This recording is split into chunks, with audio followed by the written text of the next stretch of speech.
হে সকল মিত্ররা, জীবনকে উপভোগ করতে শিখো।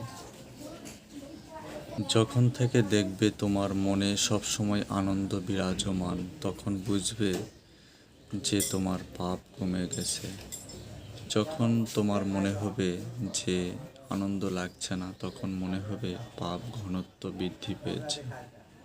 আর এই ঘনত্ব পাপকে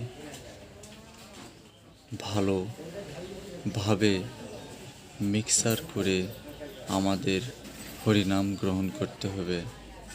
হরিনামের ফলে এই মিক্সার ঘনত্ব পাপগুলো আস্তে আস্তে কেটে যাবে। যখন স্বচ্ছ পূর্ণতা লাভ করবে, তখন দেখবা আনন্দময় পৃথিবী মনে হবে।